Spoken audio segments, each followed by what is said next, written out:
Hello, I'm NichBoy and welcome to Pocket. Today, no news. No microphones bashing me on the head and knocking me unconscious. Nope, today we will be live streaming on Twitch, Obsidian Entertainment's new RPG, Pillars of Eternity. Woo! But before we get going, I should introduce the people helping me today. So over here, we have Rad, who will be moderating the Twitch channel. Look at that, that's exactly how she does it the whole time. It's not distracting at all. And then Pierreth up here, my lovely producer on camera. Alrighty, let's get to it. Hello, Twitch!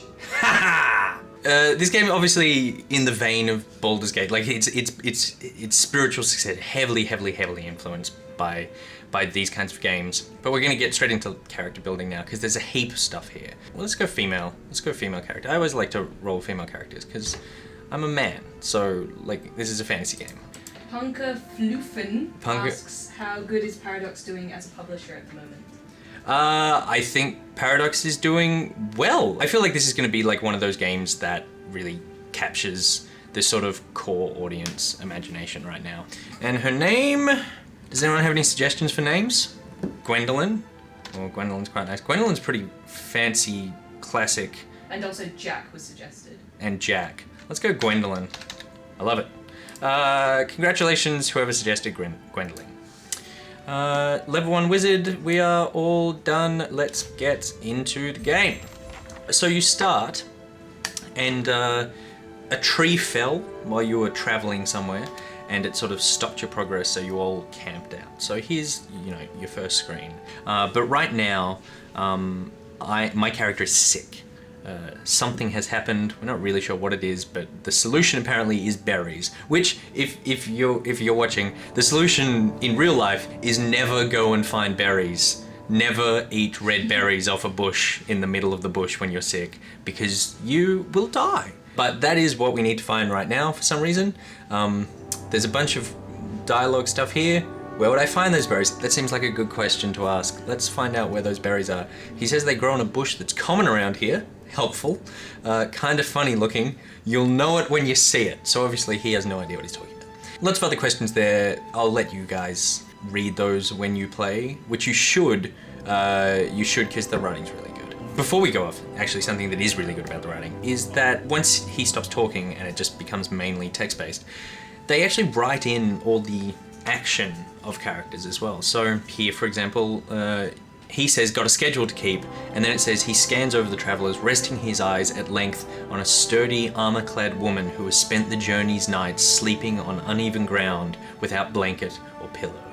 So obviously she's a hard ass, but the whole time it gives these really great descriptors, and it really makes you feel like you're there. Anyway, there's this woman, Kaliska, is what I'm going to say her name is. She looks up in her own time. Already I know exactly what this this woman, she's like Aragon. She's just doing her own thing. She needs to find some spring berries, what she doesn't drop dead. So thank you. I've got a little a chaperone.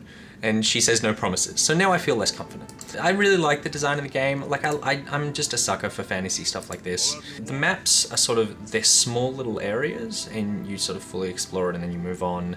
Right now it's night and so my vision is quite limited here. But I am not so limited to see that there is a wolf who has eaten a deer. Bad wolf. And it looks like he has fleas. That's gross. The game automatically pauses when you go into combat to let you start thinking about it, because combat is hard in this game. I'm definitely gonna die at some point, and by some point, I mean probably now. Let's try and kill this wolf. So, you there. We're gonna select that. So that's all lined up and ready to go. And keep going. And then the young wolf. Oh, he's only down to 1 health, so my missiles worked. And so now we just keep attacking. And Gwendolyn, I would love if you joined in. Thank you very much. And we killed the wolf. Victory, everybody. Well done, chat. Well done, good game team. I feel like we nailed it. So now we'll loot the wolf, because I'm sure it's a fantasy game, so it's probably carrying like a bunch of coins and a sword. But it's actually just carrying a wolf hide, so that's keeping the suspension of disbelief going. And now I've cheated because I've played this bit before. I happen to know where the berries are, and there they are. Jody wants to know why you didn't send your fighter in before you wizard. Because my wizard was closer and I just wanted to get the spell off. Obviously, you would start with the fighter and you would put that wizard back. We'll do that next. Anyway, Kaliska wants to know how you happen to come here, and I'm gonna keep making it awkward and personal with her. I'm gonna answer, I'm a self-made orphan. My parents got what they had deserved, and now I'm leaving it all behind. So I'm guessing they tried to hug my burning head, and I killed them.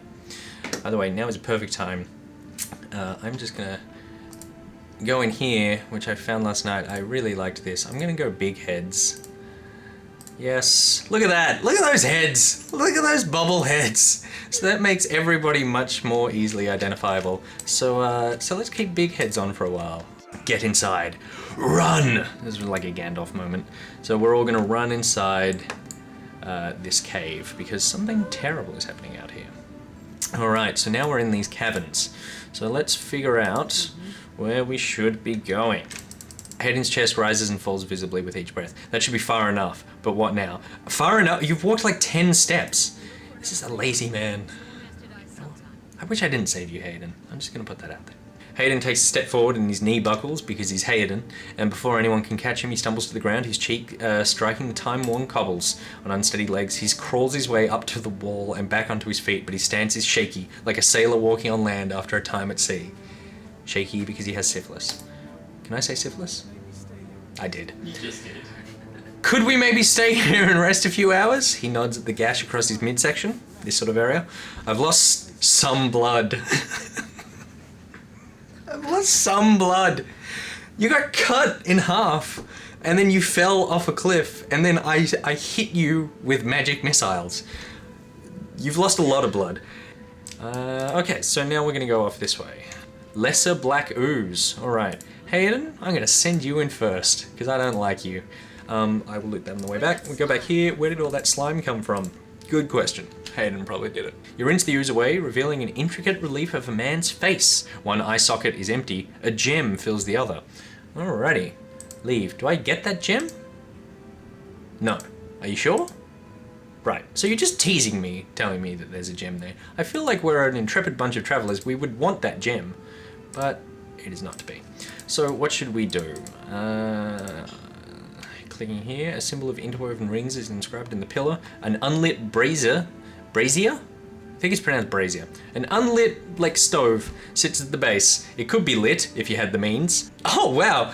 Again, I wasn't a god yesterday, so I only could just use my torch, but because I'm fire godlike, I can touch my fiery hair to the flame. That's amazing! Again, though, it's something that written is really nice, but in reality, my character is kind of just doing this to light a fire, which isn't as elegant. Flames kindle swiftly in the brazier, winding their way upwards. So that's lit that. And if we go back to our little thing here, it seems some of those have turned off. So we've sucked the flame away. So let's light all of these. Seems like a good idea. There we go. So if we look back down here, we can see a path getting through here. So let's go down. I will say that something of a knock against this is the pathfinding isn't great in this game. So you kind of need to micromanage here, so we just take them through one at a time. All right, so we're out of that cavern. Again, big heads, sucking all the drama out of this. Oathbinder, bear witness and see this man has kept his word, true to his last breath, full to his blood's last drop. So pretty much this guy's a sacrifice. Your brother has done his part, and you have seen the power of his contribution. I will accept no further hesitation from the rest of you. So obviously he wants the rest of these guys to turn into sort of ash statues as well. Let's see if they do it. Spinning up. Spinning up. Oh, they seem to be ejaculating electricity. For an instant, the apparatus goes quiet and the air is still. Then all at once it erupts with a concussive surge. It's quite the blast. We're pretty far away. Hayden and Kaliska lie bloody on the uneven cobbles, their bodies twisted unnaturally in death. What? Okay, this hurts for two reasons. One, I really liked Kaliska. I liked her attitude. Two, Hayden, god damn it, man. I could have let you die so many times. I do like the fact that they really kind of did commit to some storytelling for Kaliska and then just killed her off. That's some real sort of like first episode of The Shield stuff. Spoilers, by the way, for the first episode of The Shield. Wow. Those guys were carrying a lot of stuff. Let's take this opportunity to put some clothes on. That head will never stop being funny. Light armor, what am I wearing now? Light armor, wolf hide, leather armor. Let's try that. And we can level up our character. So, we're back.